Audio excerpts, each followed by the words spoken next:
Welcome to Binge. I'm Harry Judd. And I'm Alex Jones. We are back from Easter and we've got an absolute belter of an episode for you today.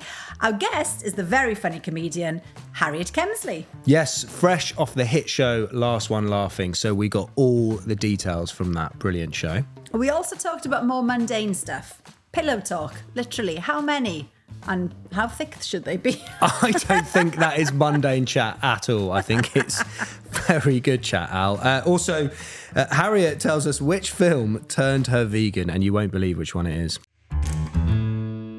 So, obviously, the whole point of this podcast is to help you with recommendations, and we've devised a game, I say we, producer James has, that is a quick-fire way of getting some good recommendations out there. Yeah, and learning really what our taste is. Lots of our listeners would already know that we're quite opposed, aren't we, when it comes to taste of things to watch, read. Well, there's only one reading anything yet. Well, hang on, I've been reading. I did comment on your wife's post saying, wow, Harry's reading on holiday. So our game is called Delete, Download or Devour. So think Snog, Marry, Avoid, but for Binge. Okay, so producer James is going to give us a subject with 3 options, okay? Mm-hmm. And then we have to decide which one we would devour forever, which one we would download, and which one we would delete from history forever. Ooh, okay. I don't think it's very difficult. I've looked at the choices. All right, let's go. So shall I go first? Because I haven't had a look. Go on, hit me. Okay, so the first topic is childhood classic films. Yep. Home Alone, Honey, I Shrunk the Kids, Wayne's World. Whew, okay. Which one are you going to delete? Which one are you going to delete? Oh my God, this is impossible. I love all these films. Okay, I'm devouring Wayne's World. That's the one I'm devouring. That's one of my all-time favourites. You're joking. I'm going to delete immediately. I'm going to download Home Alone and I'm going to reluctantly delete Honey, I Shrunk the Kids because I love that film. I can't believe I'm deleting it. It's so good when the wasp comes, the giant wasp and and he's there with his microscope floating over the garden and trying to find the kids and the grass is massive. That is an amazing film. See, straight away, a perfect example of how different we are. But Wayne's World is a classic. No, Wayne's World, delete from history forevermore. Goodbye. I can quote Wayne's World 1 and 2. No, like, you don't want to watch that film with me because I'll just quote it the whole way through. Annoying. Download Honey, I Shrunk the Kids because I agree that is a brilliant, brilliant film. It's and actually, brilliant. We should show that to our kids. Yeah, I was just thinking, not that we've got some together in case you're listening for the first time, but you know what I mean, our separate kids. And who was it? Richard Curtis thought we were married.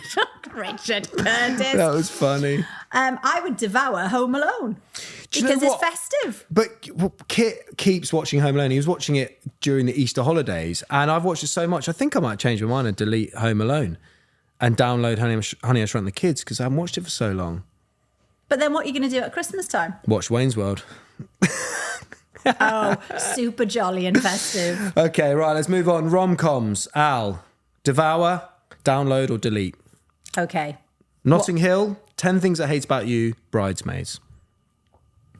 Well, definitely devour Notting Hill. Okay. Without a shadow of a doubt. Yep. Oh, well, I mean, I would download the other 2, to be honest. Not allowed to. You have to delete one. So I am going to delete, very controversially, Bridesmaids and download 10 Things I Hate About You. Blasphemy. Bridesmaids is such a good film. I know, I love it too. It's so funny. But you've only given me 3 choices. No, 10 Things I Hate About You is being deleted immediately. Why? Because, it's all right. It's an absolute 90s classic. I might even suggest that I would devour... I'm going to devour Notting Hill. I'm with you there. That's an iconic rom-com. I'm going to download Bridesmaids and I'm deleting 10 Things I Hate About You. Okay, should we get a guest in to separate us?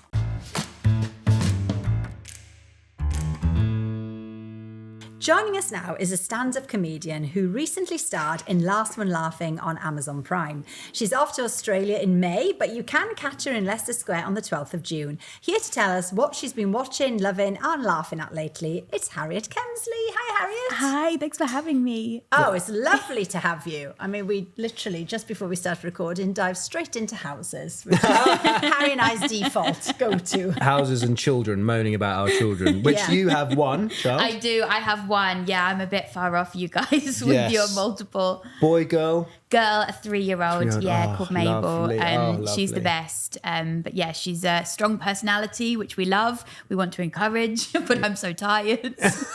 I know. That is the thing, isn't it? You've got all these grand ideas, but we're all so tired. I slept in the spare room last night. I said to Izzy at 2 a.m, can I just go in the spare room? Because she was just like, she was in Kit's room and in Lockie's room, and then one of them was in our room. I was like, don't want to talk about it too early, but got the marathon coming up. And I was like, I need a good week of sleep. So I just bailed on her and went to the spare room. This is like exactly what happens in our house. So I tour bedrooms.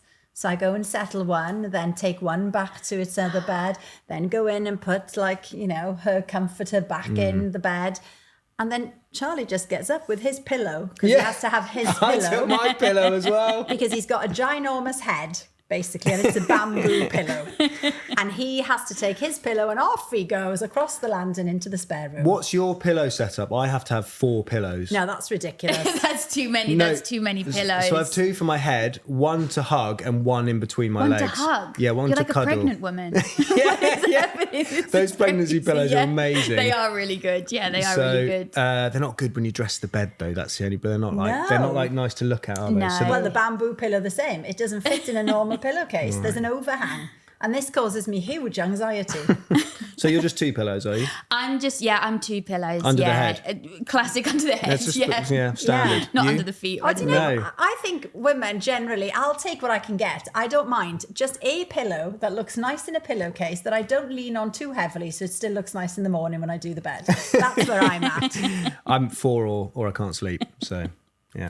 Harriet, congratulations on Last One Laughing. Thank It was you. so fantastic. And I think it really took off, didn't it? It's been a bit mad. I think I've only kind of started to understand now how many people have watched it. Like everywhere I go, it seems like people have seen it. Like I sat down at the hairdresser's the other day and then my hairdresser started talking about it and then the woman next to me went, oh, I thought I was going mad. It is you. I was watching it last night. So it's very odd. Yeah, it's nice. Oh, it's so brilliant. I think we should explain maybe what it is in case any listeners haven't managed to catch it. So over to you, Harriet. So the premise is that there's 10 comedians and they stick us in a house. Jimmy Carr sticks us in a house and we have to try and not laugh. And I mean, it's impossible because Bob Mortimer is in there, Richard Ayoade, Lou Sanders. And so we're all trying to make each other laugh, but also not laugh. And basically, I just had to try and not have a breakdown for 6 hours. So if you laugh, you get a yellow card. Yeah. And then if you laugh again, Yeah. you're out. Yeah.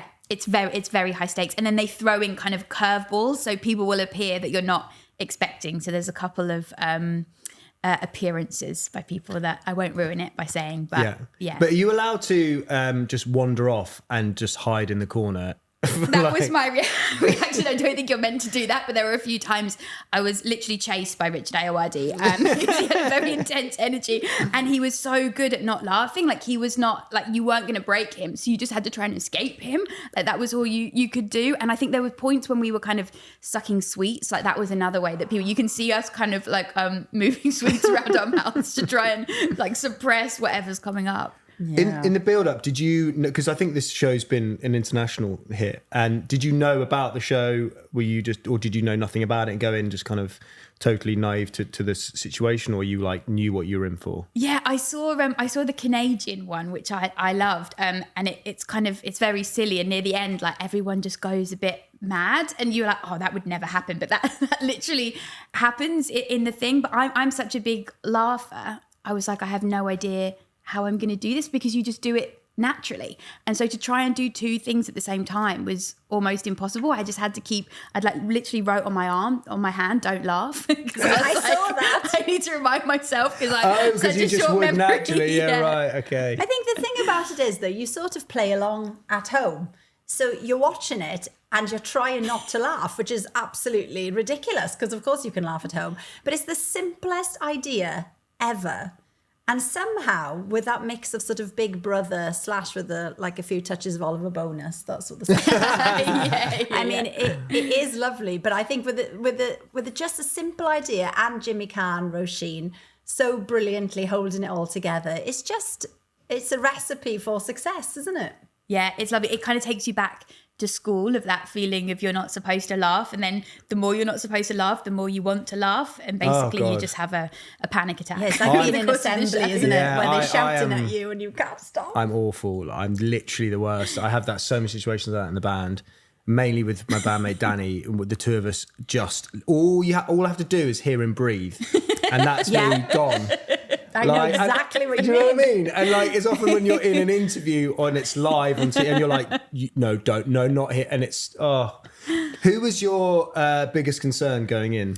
I think Lou was my biggest concern because she's a really good friend of mine, and she was an assassin. Like, she's getting people right out of the gate. But she, like me, is a big laugher. But we don't just laugh at other people, like we laugh at ourselves. I think that's one of the things you had to look out for, was finding what you were doing, like, because it is so embarrassing and stressful. absurd. Yeah, I can imagine the stress. It's really stressful. And she's just mad, isn't she? That's the thing. You know, she's completely off the wall. Even when she was faced, I mean, we won't spoil it, but there's a bit where she goes into the bathroom just after a cotton bud or something, and then they managed to create this sort of hologram or something the other side of the mirror to freak her out, and she still didn't react. I mean, you've got to be dead inside not to react to that.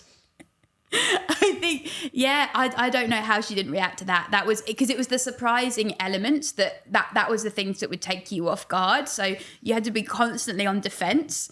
I don't think it's good for like your mental health long term to be stuck in these kind of situations. No. Well, congratulations. Brilliant program. Thank you. So loved by loads of people. So let's get on to what makes you laugh then. What sort of things have you been binging recently?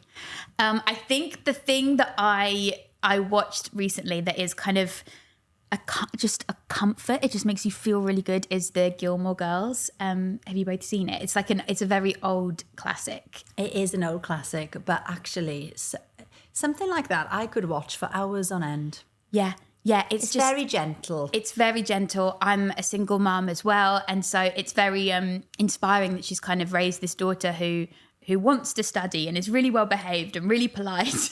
You think, it's all possible. Look at that, 2000. I still think the 80s were 20 years ago. Actually, that's a long time ago. 25 years, that's crazy. 25 years ago. Have you seen Gilmore Girls, Harry? Well, I think my silence is deafening. It's not for you. I think you've got to like it. I'm sure I would. I've just never seen it. I mean, I've certainly heard of it. It's a classic because it's. Yeah, but one you have definitely heard of, which is kind of sort of shares the same sort of properties in some ways, is Real Wives.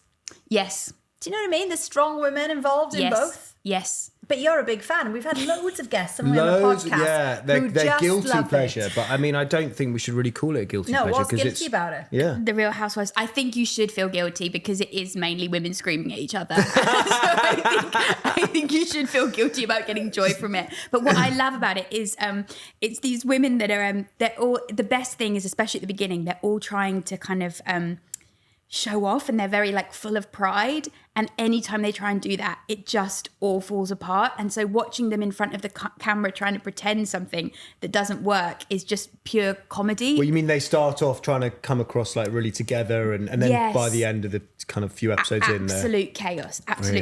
Oh. One of the best episodes in the New York series, this woman called Aviva, everyone is screaming at each other at this dinner table, and she takes off her false leg and throws it across the table. And it really stops the arguments, I will say. It's a really good kind of moment when everyone just kind of stops and thinks. But yeah, they're all pretty unhinged, but it's a real fun watch. Is there something about it that makes you feel better about yourself, maybe? Yes, definitely. I think definitely. But I think it's the perfect comedy is when someone is trying to be perceived in a certain way, and then it doesn't work, and you see what's actually happening. That's what I really love. But there's a London one.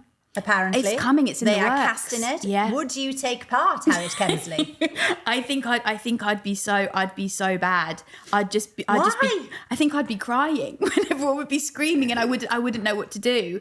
And you're off to Australia, we were saying. Yes. So are you touring there? Yeah. I'm doing a couple of weeks in Sydney. I've never been to Australia yet. So it's good. Yeah, it's kind of hard to believe it's a real place. Like, you hear about it so much, but it just feels so. I mean, it is literally so far away. But yeah, I'm doing Sydney in a couple of weeks. And where are you playing in Sydney? At Enmore Comedy Club as part of Sydney Comedy Festival. Exciting. Okay, so you'll have lots of time on a plane. I know. On the way there, the way back. I can watch what I want. And people keep telling me like, oh, it's such a long journey. You're going to feel so stressed. But I have a toddler. You have no idea. This is a holiday. The plane journey is a holiday. Just to sit and not have to go anywhere while people bring me food. It's a dream. So you're leaving? I'm leaving that is the hardest bit. And so I think that's going to be really hard until I go. But she can get to spend a lot of time with her dad. And so that's really good because she lives with me most of the time. Can we come? Can I yes, come? Please come along. Yes, please. Let's have a trip. Let's take the podcast to Australia. But we don't want to talk to each other on the plane. No, we that's just really want to important. sit and be really quiet. Yes, no talking. Okay, so will you be listening to podcasts on the plane? Are you going to download films? Because Harry actually made a very valid point the other day. I did. Did you? Probably not. I think you did. And you said you have to download because the Wi-Fi is always dodged. Yes, true. But, depending on what airline you're flying with, sometimes they have a good selection. But this quality on the screens on planes are not great. So just my advice is, are you iPad? Are you laptop? What's your setup? Yeah, iPad. Yeah, so just download everything pre-flight. I know that seems obvious, but the amount of people I see, like literally on the flight, about to take off, trying to download stuff on their phone. But isn't part of the excitement on a long haul flight seeing what's available?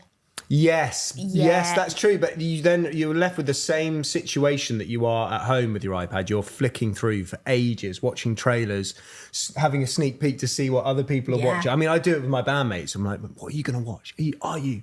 I think I should watch. Should we watch this together? And do you do it with Izzy where you go, okay, 3, 2, 1, play? What, so you it watch it plays at exactly the same time. Yeah, but the chances are you're going to need a wee. And but you're going to have to pause it. pause. What? You have to pause whilst I go for a wee? Of course, you're in it together. Look, the chance of me and Izzy picking the same thing on the flight is very slim. That's true. I think that's true. When you're on a plane, you have to watch what you want to watch. Like that's the whole thing. And like, I have a toddler, I'm not going to the cinema. And so to be able to watch like a series of films, like this is my holiday. Okay, so what are you choosing, Harriet? Come on. What films am I going to watch? What have you heard that's good? And then maybe we can give you a steer. Well, one of the films I really want to watch is, I haven't seen it, but The Last Showgirl. I really want to see that. That sounds completely up my street. Let's do a Google, Vic. What's that? It's Pamela Anderson is in it. And it's meant to be amazing. The Last Showgirl? Yeah. It does look good. You know when they put those like those signs, like it's about some independent film festival, then you're Film like, door. yeah, whoa, now we're getting serious. Yeah, you feel intellectual. I'm just watching this. You probably wouldn't have heard of it. It's called The Last Showgirl. Don't worry about it. That looks really brilliant. And what was that rom-com, Harry, that we discussed at the beginning of the year that it looked brilliant and I forgot to watch it until this minute. Come on now, everybody. It was like a rom-com that was going to be in the cinema. What's it about? This is ringing a really quiet bell. We mentioned it before Christmas. Yes. And then it was coming to cinemas in January and it looked absolutely lovely. Oh, Come on, everybody. Rom-coms in cinema, January. We live in time. We live in time. We bloody live in time. Okay. Well done. So you think Harriet might like a bit of We Live in Time? That's a plane watch. What is We Live in Time? There. Oh no, I can't watch this. Why not? No. Why? Thank you. No. No, thank you. No, thank you. Thank you so much. No, thank you. It's filmed in Herne Hill where I live. And it's apparently the saddest ending you could imagine. And I cannot be watching that in the sky as I left my toddler back in the UK. No, okay. thank you. Thank you so much. Are you sure though? Because crying on a plane is so amazing and cathartic because you cry so much more. You think? It's very cathartic. Could flood British Airways with tears. I think I would. Oh my goodness. Maybe if I just watch the first half. That's what I like about rom-coms is the beginning bit when it's really positive before it all goes terribly. Maybe. I'll watch the beginning. Okay, and what was the other one? Something Island. God, we're doing well. Oh, that's not a rom-com. That's more a comedy with Tim Key. No. The Ballad of... Yes, now then, here we The are. Ballad of Wallace Island. Oh, Kerry Mulligan's in Now, it. that apparently is really funny. Yes, so Yeah, that that was does look recommended good. by Richard Curtis. Yeah. Oh, well. I So- mean, he knows his rom-coms, So doesn't he? we've given you a couple of options there, Thank you. Harriet. I feel like you need to give us some stuff Just now. back to the no. Showgirl one. Yes. Jamie Lee Curtis. Oh, yeah. Yeah, and Dave Bautista, who was a WWE wrestler. Sorry, where did you see Jamie Lee Curtis? In that? Jamie Lee Curtis, she was the one with the red hair walking along with Pamela Shut Anderson. up. Yeah, that was Jamie Lee Curtis. Yeah. God, what a Billy week can Lord as do. well. She's great. Billy Lord, yeah. Dave Bautista is Drax in Guardians of the Galaxy. You knew that though, sorry. I'm just saying you knew that. Yeah, this So he used this to be isn't selling it. Yeah, I don't know if I you're... mean, that's so exciting. But he's WWE wrestler turned serious credible actor. Serious, credible actor. Yeah, look at him, the Guardians of Killer's Galaxy. Game. It's not bloody boy in the striped pajamas, is it? Well, hang on a sec. The Last Showgirl looks pretty fancy. So, anyway. Anyway, go on, Harriet. Give us some recommendations of things that you've watched in the last couple of weeks or whatever that has stuck with you, things we should avoid, maybe. So this is stuff that's out at the moment. Yeah, that go I on. recommend. Or anything, because there's things of the past that we've talked about that, you know, I'd never heard of or Al's never heard of. So one of my favourite all-time shows, I don't know if you will have heard of, but it's so good. It's called The Comeback. Lisa Kudrow plays... Lisa Kudrow Yep. from Friends. From Friends, Phoebe yeah. from Friends. Phoebe, yeah. We love her. It's the funniest show. It's so I have funny. heard of this. Yeah, it first came out, I think, maybe it's 2005, and then they did a season, and then it was kind of slept on a bit, and then it got this cult following, and it came back again, I think 2017, maybe 2014, and it's just so funny. It's kind So of the second season came about because the first season started to build this kind of following it got later this kind of on. cult following because people realized how good it was, and it's because I think it was kind of a bit before its time. The idea is that it's kind of a documentary that they're filming about this actress who's trying to make a comeback, and it's if you like The Office, kind of slightly uncomfortable humour. Yeah, right. This is it times 10. Really? But she's so funny and brilliant. I really recommend it. So it's interesting okay. because that's obviously Lisa Kudrow, Phoebe from Friends. Now, the one that springs to mind when you say this is Episodes that Matt LeBlanc is in, which Yes. I thought was brilliant. Yeah. Which has... What? It's all right. No, it's really good. Do you know what it is? Obviously, anything they do post Friends is going to be under a microscope, right? Yeah. And you give Episodes a chance. It's totally charming, funny. You get to know the characters. I remember first watching it thinking, meh, but stick with it. It's really, really great show. We've got nodding heads. Yeah, it's Tamsin Gregg and Stephen Mangan who Stephen are, Mangan's they're brilliant, really yeah. good. I'm thinking of the different one. What Yeah. was the other one? Well, he Joey. did Joey. He Thinking did of Joey. Joey. Oh, Joey. Oh no, that was bad. No. That was really bad. He just loves No. Joey. He will not stop going Oh on no, about Joey, Joey. I'm with you. That was Joey. shocking. And having interviewed Matt LeBlanc many times, he just is Joey. Yeah. Yeah. He But bought a he's- farm or something. I was like, Yeah, he's given so up are acting You 'cause he know, wants can to you, just, yeah. you know, can you ride a horse? And he was like, What are their equivalents though? No. Okay, so the Comeback is Lisa Kudrow's, which, as you have attested to, is brilliant. I really enjoyed Episodes. That's Matt LeBlanc's. What about? okay, the morning show, Jennifer Morning Show, Aniston. yeah, that's I love the brilliant. morning Show, yeah. I mean, Jennifer Aniston, to be fair, She's has had a done great career. Lots Yeah, of stuff. I That's really brilliant. love Ross. Is my favourite character in Friends, and I'm sure he's done some good stuff. I mean, he was the voice in Madagascar of the giraffe, wasn't he? That's Well done. that's his big hit. and by surely. the way, his name is David. Sorry, David Schwimmer. He was the voice of what's it called? Absolutely killed it as the He giraffe. killed it as the neurotic giraffe. Yeah, he is good. I watched that Complete recently. hypochondriac, Yeah. isn't he? How are we missing somebody? Yeah. Oh, And Matthew Courtney Perry Cox. and Courtney Cox. what's Courtney Cox done then? Scream. Cougar Town. Scream. Cougar Town. Scream. Okay. And yes, can we? What's his name? What's the giraffe's name? Well, Jeffrey probably. Melvin. Is it Melvin?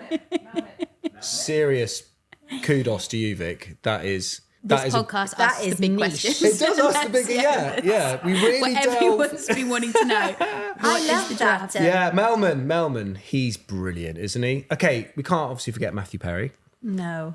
See, the Chandler late- was always my favourite. Was he? Yeah. He's. I mean, he's an iconic character. They all are really.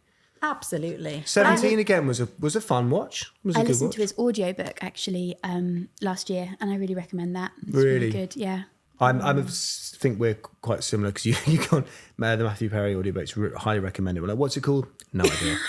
I don't remember. I can tell you. Called, I can recommend a book. I can't tell you anything about it.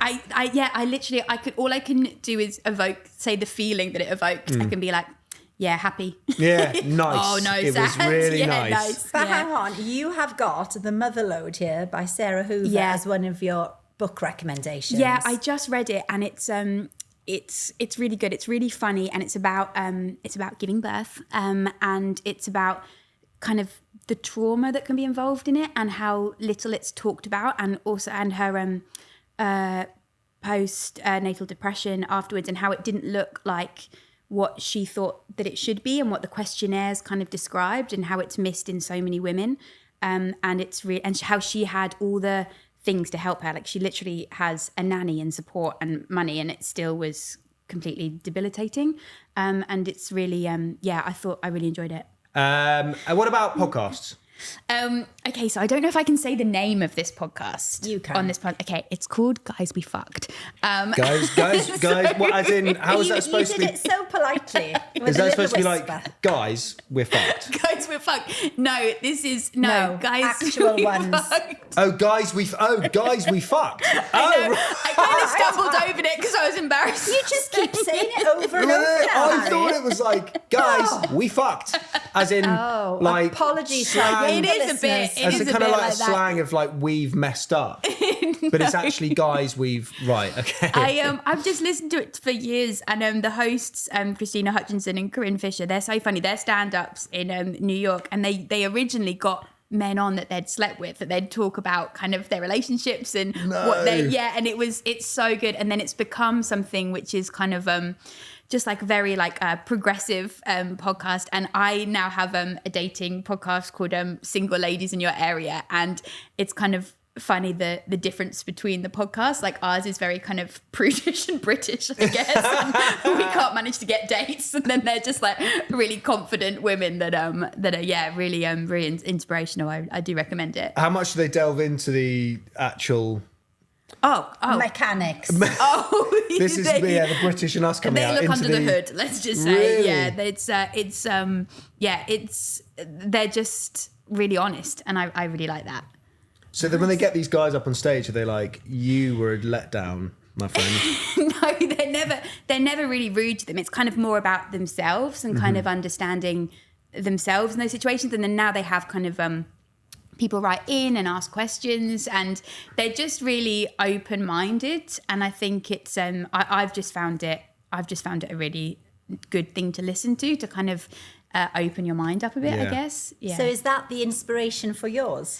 I guess it's not the inspiration, but they're definitely like a podcast that I love. Like, ours is different in that when we started it, we were kind of older, and we've both kind of come out of long-term relationships. And we have not, the first series, we don't even really go on any dates. It's really embarrassing in hindsight. But if you go on a date, do you then talk about it? We only talk about it from the sense of kind of ourselves, unless they behave really badly, then it's kind of fair game, I think. But it's more kind of talking about dating apps. Like, Amy sets up her Hinge profile in the first episode because dating has changed so much since we were single, and we've never had dating apps, and so she sets up her profile. So who's Daisy now then? So this is Amy. So Amy Gledhill. She's another comedian, and she's really funny. And we're both. I'll speak for myself. I'm completely useless, and we're managing. I think what's been nice about it is we found this kind of community of women that are single as well, and it's hard out there. And by kind of doing it, we're managing to laugh at it and not feel alone. And when things do go badly, we're like, this feels painful right now, but this is going to be great content when we do an episode. Have you ever told a date about the podcast? I actually have. By the way, I'll be talking about this next Tuesday's recording. Oh my God. Harry, before you go, we'd like you to pick your desert island picks. Okay. So like a series, a book, and a podcast that you would take away to a desert island with you. So the album, this is really embarrassing, but I was thinking if I was stuck on a desert island, then I'd have all the Christmas hits, like greatest Christmas music of all time. Yes. Yeah, No. forget podcasts. Turn that up Yeah. loud. Absolutely not. Do they know it's Christmas? Yes. Just blaring out from a desert island for the rest of time. Absolutely. Oh, God, guys. I'm so with you. I'm As not. soon as I'm just December not. 1st starts, I start playing it. I like to run to it.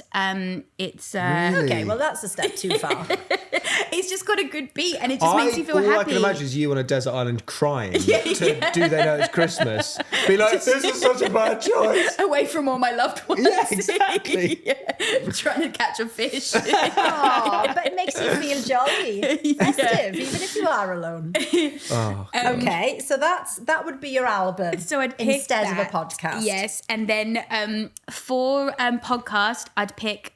For film, Well, the TV series is The American Office. Like, I love it. But I think what I'd actually do is pick a film, and I'd pick Wicked.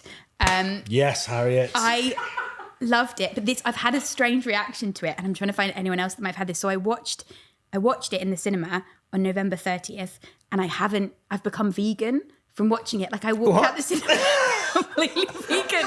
And no one else has had this reaction because that goat, the goat. Oh, Dr. Dillerman. Dr. Dillerman, he moved me so much when he's talking about how badly the humans treat him. Have you seen it? I haven't. So he talks about how the humans treat him really badly, and Yes, he can't. okay. And it means that he can't. Like, they take away his voice. Like, he loves Something teaching. bad. Yeah, and then he goes to speak, and a bleat comes out. Yeah. And he talks about how animals used to be able to speak, and now they can't because of how humans treat them. Harriet, I wish we would have touched on this earlier on in this podcast. So hang on, you are completely vegan. I haven't been. I've been vegetarian, and I've been vegetarian for vegan for tiny bits. But I just since November 30th, I haven't had any dairy products Because of the goat in because of Wicked. the goat in Wicked. But it's Did you drink goat's milk a lot? Or were you eating... I did when I was younger because I had eczema and it's disgusting. He's played by Peter Dinklage. Steady on, you might upset Dr. Dillerman. Sorry to any goats out there that are listening. But he's played by Peter Dinklage, and so I was like, oh, of course he's moving and he's powerful. Because in real life, goats are absolute dickheads. Did you know when goats get scared, they faint? Is that true? Oh, okay, Vic. Oh my God, no, you're this is so bad. You scare them and they just go... This is so bad They you've don't told just me faint. this. They don't just faint, they Because I freeze. go places and I tell people things like these kind of facts, and people treat me like I'm insane. Watch this, watch. They just freeze. They faint and Okay. they freeze. Let's have a look. Scare the goat. And Scare and freeze. Oh. Down. Oh no! Yep. Just... Oh no, it can't get up. Well, it's okay now. I feel bad now because actually baby goats Ready? Watch, are watch, really watch. cute. Run. Oh, freeze. Down. It's like they're taken out by a sniper. It's so good, isn't it? But are you sure they're not just falling over? What? Look, there'll be another one coming. Look, freeze. Down. And so, just before we go, book that you would take to a desert island. Book that I would take to a desert island. Oh, there was this book that I read recently. I can't remember. Was it what called it's- 101 Ways to Change the Way You That's Think? it. 101 ways to change the way that you think. Gosh, I am psychic. That is impressive, Al. It just my sister-in-law Amy recommended it, and it just had all these kind of things in it that made you stop and think, and just I don't know. I was in a really bad mood at the start of the year. I think it's because I gave up drinking, and Yeah, that'll do it. Yeah, it really put me in a bad mood. And I've been in a bad mood for 14 years. It's when I gave up drinking. Is it? Yeah. I was so grumpy and I couldn't work out why. And then I read this book, and it just, I can't really even remember any of the things off the top of my head. But it just kept making me kind of be like, yeah, that's so true. And I took lots of pictures of things, and I've written them down. And it just really made me feel positive. And have you changed the way you think? I think I've changed the way I think a little bit. At least I'm less grumpy now. Not 101 different things about you have changed. No, maybe 3. 3. Okay. Okay, it's a good 3 start. essays that change the way you think. Okay. Well, we should say that. It's actually called 101 Essays That Will Yes. Change the Way You Think by, my eyes are too bad, I can't read that, Rebecca Knight. West. Rebecca... Brianna West. You got one letter. Rebecca Knight. Get yourself to Specsavers. That's brilliant. Lovely. Brianna West, Rebecca Knight. Harriet, thank you so much for coming to see us. Thank you for having me. It's been really nice to chat. And again, congratulations on the brilliant show. Thank you. Good luck in Australia and also in Leicester Square on the 12th of June. 12th Amazing. I of June. feel like I could talk to you for a lot longer. I mean, we could talk more about Wicked, the last one, laughing. But especially about Wicked. But especially about the goats. Thank you. Thank you so much. Thank you. Thank you. I didn't want that to end. That was a lot of fun. That was a great chat. Yes. And it was so nice to meet Harriet. I've never bumped into her before. Yeah, thank you, Harriet. That was very brilliant. good. And also, thanks to you guys for listening to Binge. If you enjoy the podcast, don't forget to follow, rate, and review. It really helps other bingies find us. Also, don't forget that you can watch us on YouTube. Look up Binge Podcast Official and hit subscribe. And if any other film has turned you vegan, please do get in touch. You can email us hello@bingepodcastofficial.com. Or WhatsApp us. The number is in the description. Binge is a Viral Tribe entertainment production. Join us next time as we help you sort the binge-worthy from the Bin-worthy. Bye-bye.